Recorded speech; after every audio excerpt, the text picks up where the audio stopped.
requirements shift from time to time. And just for example, the Trump administration has changed the food requirements in the past month. And there are nuances of what you have to do depending upon the size of school you are and where you are. And so I'm proposing that we bring on this organization called SFW Group. They have a long history of helping schools, particularly charter schools, bring on the National School Lunch Program nationally. I met the president at a conference and also happened to bump into two schools when I was asking people about the National School Lunch Program who used this organization and said, it's a no-brainer. You end up saving money by spending money by bringing them on. And you know, if you make mistakes, the consequences can be dire, be financial penalties. If you can be kicked off the program for 7 years if you make mistakes, which 7 years of not being reimbursed for school lunches but having to provide those reimbursements at the same time. Because that's the other piece to this, that there's a new law passed that requires, we were doing it anyway, but it requires charter schools to provide free and reduced price lunch. And that comes with caveats related to the National School Lunch Program. So, Okay, and basically this action item is authorizing Luke and myself and Con to continue to develop and initiate a contract with this company. And so at this point, that's what we're recommending that we do, and we would bring it back at a future meeting when we have the final plan. and one more important thing about this is I've talked to parents about this, and they love the school lunch program here. It's highly popular. I eat it every day. It's just good, high quality food for our kids, and we recognize the importance of that and the impact that eating good food has on kids and their learning. And if we're looking, Good Earth, and it comes from Good Earth. It's, we're looking holistically here, and so the parents are just like, please if we can find a way to continue with Good Earth, please do it. If we can't, please try to find healthy options. So that is definitely part of what we're doing here. Is we want to make sure our kids are eating healthy food and getting food that they'll eat. And we also have to consider if we get gross food, fewer families are going to get food. Yeah, I've had two families reach out and say, to try and stay with Good Earth, and I said we weren't at that point yet of making that decision, but that, my kid's not gonna, if we switch vendors, my kid won't eat it, I'll go back to making bag lunch, I don't wanna make bag lunch, so maybe we keep Good Earth, and I said, we're not at that point yet, but could you explain a little, just in terms of how if we use this, these consultants, or is it their consultants, how will the process work of choosing a vendor, be it Good Earth or presumably somebody else? Like, will they Jen, do you go? want to walk us through the I process? can fill you in a slightly amount. Just like a high level, like they'll make a recommendation and then ultimately we at the school choose, or they're gonna choose? Just I how much- believe they have to put out a request for bids. Competitive bid. But because we have a wellness policy and we have certain parameters of what we consider adequate lunch service, we could say, well, this price point is really low, but the type of food It's or not the type of organic and- the type of waste that they use too much plastic or whatever. So we would narrow down vendors that we felt were good fits for our school. We can't guarantee that Good Earth would be the highest or lowest bidder or whatever. They might not even Oh, sure. bid, right? They might not even bid. They have to be Right. willing. Correct. So there is a chance that we could lose Good Earth. Oh, no, I understand that, but who's gonna, is SFW choosing, or They they don't choose. present? No. The school They manage chooses. the RFP process Right. and we decide? Yes. The RFP process, Okay. paperwork. And is that process an annual thing with them, or they get in and set it up and then pull back? They get in, set it, and pull back to what we are comfortable pulling back. as far as the SFW, as far as maintaining there's monthly reporting that's involved.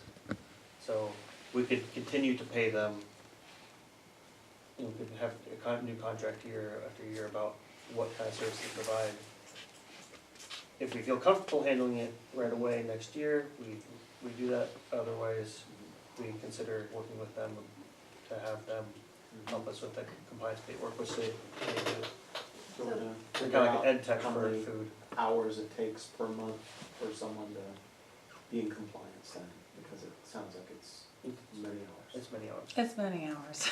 If Yeah. we, to just to frame it, if the foregone revenue, I think, was annually, and one of the presentations was $20,000, do we have an idea what the cost of compliance, like, we're gonna end up spending how much to get that 20,000? And from what I've seen, ends up being close to a wash when it comes to the reimbursement and what we pay. As a So school. we're gonna spend 20 to get 20? For the first year, hopefully. and then- Potentially, but we still have to see what price vendors come back with for lunch, so the reimbursement's about $3. If the school meal costs $3.50, then that's part of it, and then if we're looking at the woman power of administrating this, we're already doing a lot of that right now, as far as just managing Good Earth, and that takes a certain number of hours. That's not even booked into that 21,000. Yeah. I thought I Yeah. saw. So the measure that I was asking about was what's the incremental effort to get the incremental dollars? Yeah. Because if it is a wash, and there's a strong preference from our parent community to stay with Good Earth, and we're not gonna if we're not netting additional to the bottom line to our cash flow, I wonder, do we do it? And so we may not know that now because you're in the investigation of Yeah. that, but can there be a decision point with SFW? Like, we're gonna have to invest some money with them to figure it all out. Yes. But if what we get to is, we're gonna have to ultimately spend this to, to get back the same dollars, and then if that looks like what it'll be over several years, then, My Let's make a decision. belief, but I don't have the facts to back it up, but my belief is that it's much more expensive to continue as we are. Yeah, I thought I saw some background materials from Yeah. you that was a budget from them showing close to $50,000 in revenue and about $8,000 in cost in terms of Yeah. paying for them over the course of the year. Hmm. So Yeah. based on those numbers, I thought it made sense, Yeah. that they would be pulling in far more revenue for us Yeah. than we would be spending on them. Yeah. I And those would numbers are hope- still a little fuzzy, so. Yeah, I would hope in the long run too, as we get more confident in the compliance, that we don't need them as much, so then it's mostly revenue and we're not spending money on the Yeah. consultants. The other I thing, as would far hope. as the direction of our enrollment trend, we're getting more and more free and reduced eligibility. That's just, But it's not growing that dramatically, like No. we've been around a quarter for the past 2 years, and we're at 27% now. Yeah. So, like, I think, I guess before we enter into this, I'd like to know, like, I agree with Cheryl that if it's just truly just a wash, like, we're spending 20K and we're earning 20K, we may as well not spend all the manpower on it then, right? And just stick with the provider that we like. Well, But the if one you all- challenge we have is we have to go on the school lunch program, and in order to get reimbursed, we have to demonstrate that our vendor is providing a program that adheres to all of their requirements and There's that we compliance can issues that report. come regardless. right. So we have to just make And so sure it's a risk, it's a that risk we can thing do too. that. so are you saying that even if we're not asking for reimbursement, there is a compliance requirement incremental to what we're currently doing? Yes, Okay, so that's a cost we have to do no matter what? yes. Okay. And the challenge is, you would think with Good Earth, which everybody loves and is such healthy food, that we would have no trouble complying, and that's part of our challenge, is trying to figure out if it will and if we can do all the compliance reporting and everything that we would And have we're to do. looking at the federal government's version of healthy. The same federal government that has qualified pizza as a food group, so Yeah. It's not. So it's, It's got all the 5 big groups in it. so we have some challenges to figure out, it's a puzzle for sure. And it makes sense, it's a 6-month process about, and probably possibly do it in 4, but just looking at 6 months from start to finish to be ready for the next school year. And if we don't start that now, then we're gonna be into the situation we're in now, where we can't really start it partway through the year. So the only thing I'm uncomfortable with is that I can't really tell how much money we're voting to spend on this contract. Like, if the contract is $7,000, that's very different than if it's $30,000 or $40,000. Do you have any sense going into it of how much it's gonna cost to do this 6-month startup? It's about $3,000, Okay. That's pretty minimal. yeah. And what we'd be voting on now is just to initiate, to see what the bigger plan and the scope and the money. Yeah, be Sharon, Con, and I Got it. engaging in this. To see what kind of the bigger, more information, what you just did, okay, Yeah. we're not saying. go We're not, do it we're right not now. signing a contract yet. Okay. All right, And see I that. think when we get to that point, you know, hopefully can have another conversation if we can time that to a meeting. Well, and then when we get to the point of considering vendors, if we look at other vendors, we most certainly should be getting samples of the foods and things like that so that people can make a well-informed choice, so we wouldn't just do I that. plan on coming back to the next board meeting with an update of what more specific information we have. I wanted to, even though we don't have complete information now, just get started on the process, because I don't feel comfortable not starting on it now. Yeah, I do think, I don't know this consultant, but I do think it's a really wise decision to get somebody who knows this really well to guide us through, so it seems like the 3,000 is kind of the initial chunk. That seems like money well spent, somebody who knows the hiccups and the challenges and can help us avoid the landmines. And we'll keep the board updated with what, any changes or thoughts that we can want. Okay, I'll go out for public comment on this item. Seeing no one, then I will bring it back up for a vote. Do I hear a motion for approval to, with this small subgroup to start working on developing this contract? I move to approve. Second, Second. all those in favor? Aye. Any opposed? Okay. Move on to our next agenda item, which is our Proposition 39 update. So, this is year 2 of Proposition 39. So I won't go into the detailed calendar as we did last year about the process, but it's a month-to-month process, starting in October. And right now where we're at is we've given the district our proposed numbers, our estimated numbers for next year as far as enrollment. They came back in December and responded to that and refuted our numbers. And this is all just part of the process. In January, we asserted what we believe to be true, and we did adjust down our ratio, our enrollment from 152 to 145, in part because we want to make it easier on the district, I believe. Just that would make us so we have the same amount of classrooms now than we had versus now and next year. So it doesn't mess with any calculations for the district, and that's not a big number jump from 145 to 152. So we believe that we can have healthy, a healthy school at this number, that we do have a large 5th grade class graduating out, and this will allow for the, if we over project and we have, we say we're gonna have add a new class, I think that's not responsible for next year. Just saying that if we maintain the same class size, and we had about 60 intent to enroll forms from in-district families for the next school year.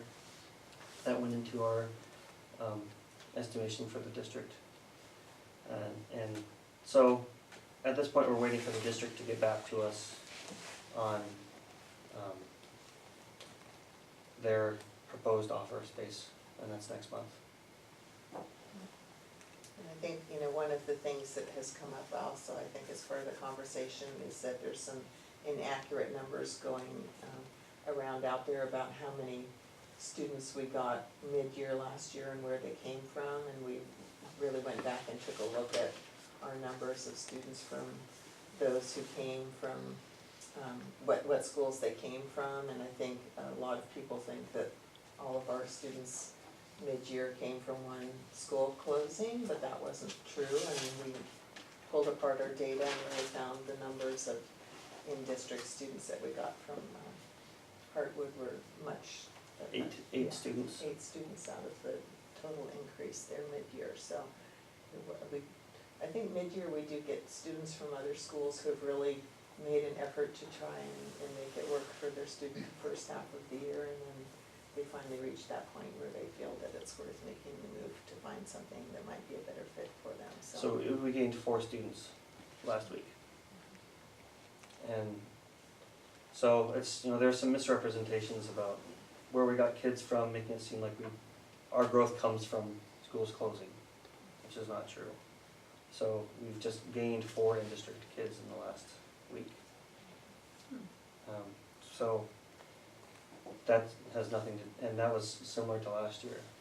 We gained over 40 kids in the school year. And not all of them and not most of them came from one school closing. They came from many different schools and they at different times in the school year. So that is kind of our story, is that we grow over time as more people learn about us. Some people, you know, when I give tours are nervous about coming because the nasty stuff that they read online and the yard signs and how that affects children, and so it takes a while to warm up to the idea, given some of that in the community. But when people are coming to make decisions about what they believe is best for their kids, and they come on a school tour and learn more about the school, they often move over the school year. And so, you know, that's last year and that's this year, where we start with one number and we end with a different number. And last year we started with 122 and ended with 162. And then the other thing I think, which you didn't really talk about too much, is that we made a proposal to the school district and proposed to them that we, in lieu of going through the whole Proposition 39 process, would they be interested in considering just granting us the same amount of space that we currently have for next year, and save all of this back and forth, use the same facilities use agreement. So we're awaiting a response, and they have that on their agenda tomorrow evening. So hopefully they will consider that and save everybody a lot of time negotiating back and forth, and we'll see. They've taken the stance that they will not negotiate as long as Prop 39 is on the table, but I think that's, you know, in the end, if we can negotiate outside of Prop 39 and have shorter, even a long-term agreement for a year or multiple years, then I think that's, in the end, that is the healthier way to go than this back and forth. But until the district is willing to even sit in the same room and talk to us, we don't have that option. Any questions up here? It's not an action item, it's just an informational item, but. No questions. I appreciate the update. Okay. Got for public comment? Is there any kind of scenario where you would further revise those numbers from 145? Well, we haven't had any conversations around doing that. I think we discussed between the two numbers, between October and between our revised letter on January 1st, that was the number we felt comfortable with. And you're still going back and forth on the legal questions, or everything's all completely settled from the last year's lawsuit. Everything's settled. Yeah, I, so the lawsuit is closed. Angela? Oh, okay. So on the original petition, that RBC made to Ross Valley School District, they were projecting 222 students, I believe, in their petition, and they were deemed, not financially viable, at that number. And, then they went to MCOE, and the same thing was determined by the county, and then when they went to the state, they got approved. I don't understand how you can be if you're not sustainable at 222 students, how you're sustainable at 145 students, of which 40 are out of district and not entitled to space in our school district. And then the other point I was gonna make is that if there's so much out of district interest in this program, then why don't we find a location that is central in Marin for you all to be, that you could attract these people from San Rafael and Kentfield, Mill Valley, Novato, and make it a place where you're not impacting this particular school, which has been severely impacted by this school location, and make it more accessible for people, you know, to come to it. And I just think, you know, we've talked about different solutions. There aren't a lot of solutions here in this district, so what about opening up the site to be, and I know you're registered here, but you've got a California Charter School Association board member here and a lot of support on the State Board of Education, and it's just not that big of a flyer for me to believe that if this were something you were really interested in pursuing, that it could be reasonably addressed and adopted. Well, we would love to find a private site that we could then easily serve as many out-of-district students as wanna attend this one. Okay. So that's something we're all interested in, Or but not we're care where kids required- come from. right, we're but have you required, been pursuing this? we actively, yeah. When? Yeah. All the So- time. All the time. Yes. So, but we are required by the State Board of Ed to locate within the district boundaries. We're not allowed to locate outside. But there were so many things that the state board required you to do, like file material revisions, that they can just don't make you do, and then Well, just, feel free to go advocate to the State Board of Ed that they should loosen that requirement. They haven't been willing to waive that one. It's No. just not something they're willing to they waive. haven't, but they But waited. feel free to talk to them directly about Yeah, it. but We let, appreciate that. before we get, I'd I like to just kind of one know what all the quick questions comment. are, so we can. Can you share at the next meeting what you're doing to actively look for a space? Is that something you can put on your agenda, please? Well, I mean, that's something okay. that I'm asked in my community all the time, what are they doing? And we hear a lot of lip service, but then you guys never address it at any of Yes. these meetings. Yes, we'll be happy to talk about our next one. Okay, please put that on, thank you. I believe that was addressed by a presentation by trustee Kimball about a spreadsheet, point by point, about all these different locations that are available in this district. About a year ago. Oh, just can you let her finish? please? Yeah, But- yeah. But after you exhaust those a year ago, the fact is that even if you do follow-ups, there are very limited amounts. But to say that, you know, you're gonna go knock on that door and do those presentations over and over ad nauseum, I think that it's time to just start realizing that there aren't a lot of spaces or options open. And we would entertain going somewhere else, but there is that statute by the state board. Could I ask that you ask them to change that provision, Christie, because you obviously got more connections to that organization than the rest of us. Okay, thank you very much. I'm gonna close public comment and we're gonna try to answer a few questions. So first of all, school budgets have to be flexible, and when enrollment increases, you generally increase your expenses and you hire more teachers when you have more students, and when you have fewer teachers and you reduce expenses. And so that is really my answer to the budget is yes, we ultimately plan to be at 220 students for our charter school, and that's what we're working towards. And when we reach there, then our budget will increase with the number of students we have, and so will our expenses. And the fact that we're smaller than what we ultimately plan to grow to means we have to adjust our budget accordingly. And so, you know, we don't expend as much on some of the things that we would like to spend money on, and we don't hire maybe as much staff as we would if we were at 20 student school, and we look for other resources to help make our whole budget picture work. So that's really the answer to that, is every school district has to do that all the time, and enrollment fluctuates up and down for school districts, and when that happens, you take a look at your overall picture and you figure out what you can afford, and so that's the financially responsible thing to do, and that's what we're doing, is making sure that we can continue to be financially viable with the enrollment that we have and with the funds that we have coming in and with the money that we expend. So the fact that we ultimately plan to grow to that number does not mean that we can't be financially viable at a lower number. We just have to be more careful with our budget.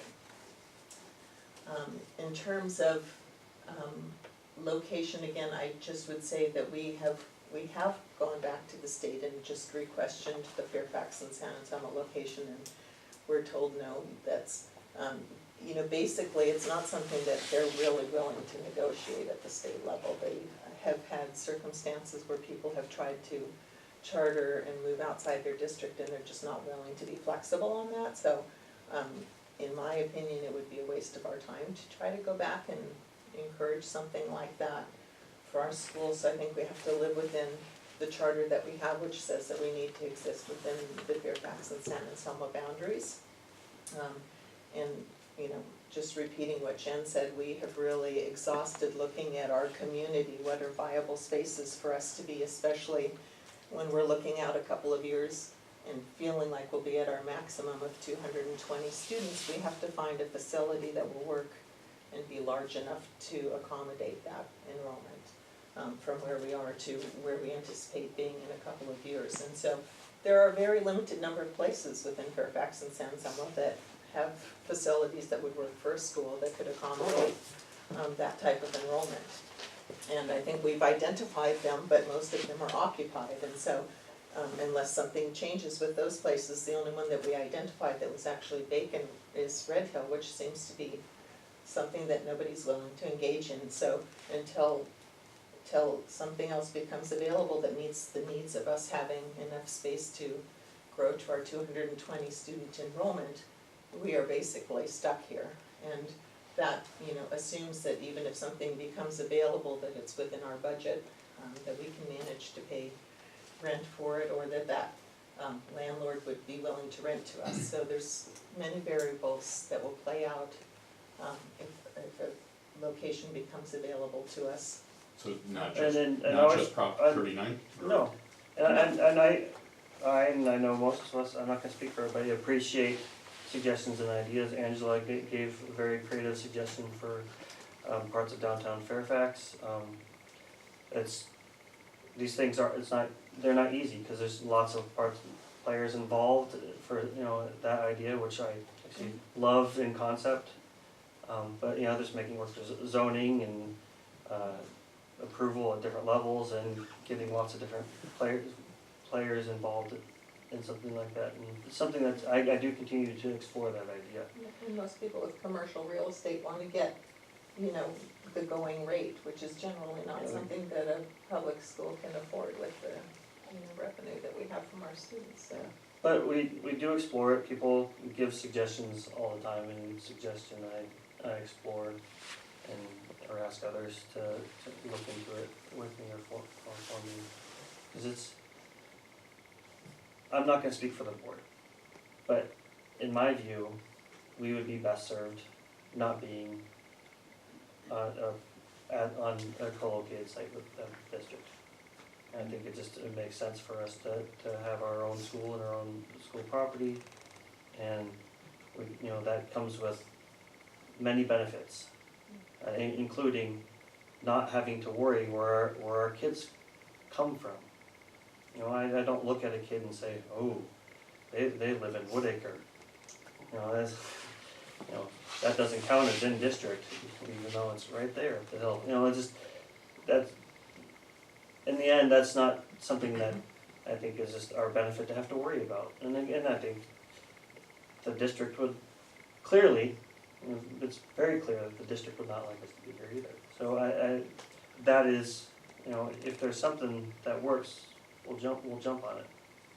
Well, again, there are 2 surplus sites in San Rafael. There's the McPhail School in Yeah, San. but we can't. Yeah. I know, but I'm just saying, you know, if we had Mary Jane Burke, you know, enlist her help at San Rafael School District, I mean, it's gotta be a win for everybody to not have, you know, to have a centrally located school that can serve these types of kids that, you know, are not happy in their traditional public schools and. Well, what about the 100 and, odd kids who live in Fairfax and in San Anselmo and are looking for a different option? Yeah. Yeah. and- Well, but if you have to get to 222 or you wanna be bigger than that, then that's not gonna be Fairfax and San Anselmo, and that's gonna be people from Kentfield and probably people from Tiburon and Mill Valley and Sausalito and, you know, just being centrally located along 101. Yeah, I Well, it's not appreciate an it, op- it's not an Angela, option but for it's- us right yeah, now. it isn't an option for us, we have to keep looking in our Do you mind community. if I ask Mary Jane Burke for some help to enlist? Yeah, okay.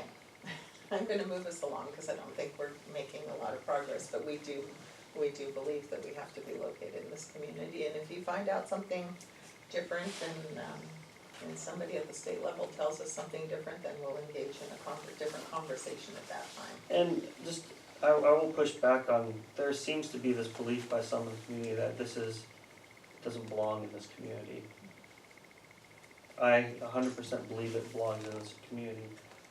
I'd say almost 100% of the staff and faculty live in Fairfax and San Anselmo.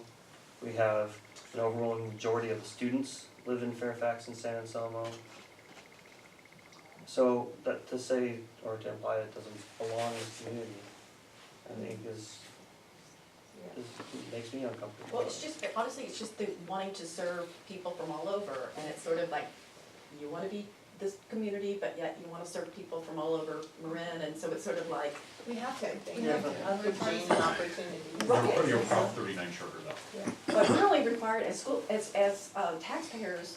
But this is our community, these are our And kids. we already provided space-based funding in district. But in district Yeah. is the magic word. Yeah. But we are only provided, we make do with the space we have based upon in district numbers. We're not provided more, as Ann Capron implied in her email, more than is required. We were provided with what was You required. know, And then I think we're gonna close I it. think I'm happy to have I'm conversations gonna give somebody else a afterwards. chance to speak. Okay. Okay, I yeah. just want to say, as a district teacher for 5 years, I still was on Brookside, as the TK teacher for the district.